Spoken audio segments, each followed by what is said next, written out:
नवाजुद्दीन सिद्दीकी की latest film कोस्ताओ Z5 पर release हो चुकी है एंड इन केस आप ये मूवी देखने वाले हैं या देख चुके हैं then you must know that it is based on a real story. आज इस वीडियो में हम बात करेंगे उस कस्टम ऑफिसर की जिन्होंने 90s में अपनी जान जोखिम में डालकर एक गोल्ड स्मगलिंग ऑपरेशन को रोका था और तो और पूरी सिस्टम से लड़ गए। I am talking about Costao Fernandes और इन्हीं की रियल स्टोरी को डायरेक्टर सेजल शाह ने स्क्रीन पर उतारा है। इस वीडियो में कोस्ताओ की रियल स्टोरी के साथ साथ हम बात करेंगे इस मूवी की रियल वर्सेस रियल कैरेक्टर्स के बारे में, ताकि आप इस फिल्म को और इस हीरोइक स्टोरी को और अच्छे से समझ पाए। So watch this video till the end and do not forget to subscribe to Filmibab. Hi guys, this is Garima and let's talk about the man himself, कोस्ताओ Fernandes, जिनका रोल इस फिल्म में play कर रहे हैं Nawazuddin Siddiqui. Costa was born on 26 April 1942 and is among the most renowned former custom officers. In 1979, Costa Fernandes को Goa customs department में as a preventive officer appoint किया गया। शुरुआत में तो सबको यही लगा कि he is just an ordinary new recruit, but soon he stood out. उन्हें ना सिर्फ उनके फिटनेस और मार्शल आर्ट स्किल्स के लिए जाना जाता, बल्कि उन्हें जाना जाता उनके नो नॉनसेंस एटीट्यूड और सिंसियरिटी की भी वजह से। Now coming to the 1990s, जहां मुंबई में अंडरवर्ल्ड का दबदबा था, वहां गोवा में भी सिमिलर सिचुएशंस थे।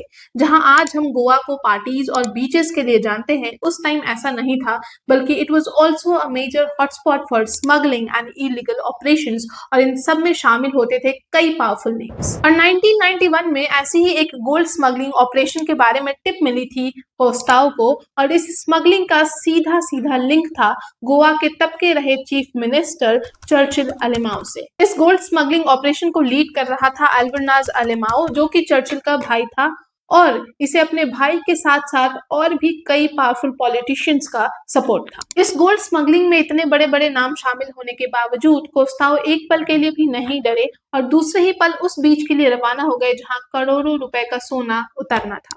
और इसी बीच उनकी भिड़ंत होती है अल्बरनाज से, और इस भिड़ंत को फिल्म में दिखाया गया है कार चेज सीक्वेंस के तौर पर। और इसी कार चेज में दोनों को, यानी कि कोस्ताओ और अल्बरनाज को काफी चोटें आती हैं, लेकिन कोस्ताओ सरवाइव कर जाते हैं और अल्बरनाज की मौत हो जाती है। इतने बड़े गोल्ड स्मगलिंग को रोकने के बावजूद, जिसमें कोस्ताओ ने अपनी जान तक जोखिम में डाल दी, उसके बावजूद कोस्ताओ को उसके अपने ही डिपार्टमेंट के लोगों ने सपोर्ट नहीं किया। जहां उसकी ब्रेवरी को प्रेज किया जाना था, वहीं he was suddenly the villain, और उसके अपने ही डिपार्टमेंट में उसके खिलाफ इंक्वायरी बिठाई जाती है। और हो भी क्यों ना, अल्बरनाज जिसकी मौत हुई थी वो खुद सीएम चर्चिल का भाई था। अब जहां एक तरफ उनके ही डिपार्टमेंट में कोस्ताओ के खिलाफ इंक्वायरी हो रही थी, दूसरी तरफ उनके ऊपर अल्बरनाज के मर्डर के भी चार्जेस लगाए, और ये केस सालों साल चला एंड फाइनली उन्हें इस केस से बरी किया गया।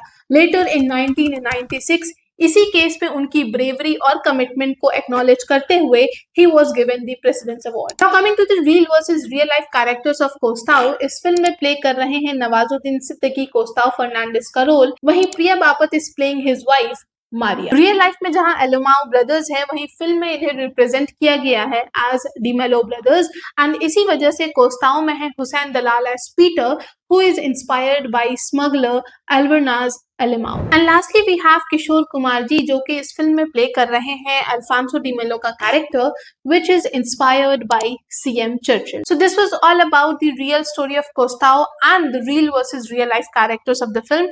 If you like this video, don't forget to turn the thumbs up button blue. Comment में ये जरूर बताना कि आपने ये फिल्म अभी तक देखी है या नहीं।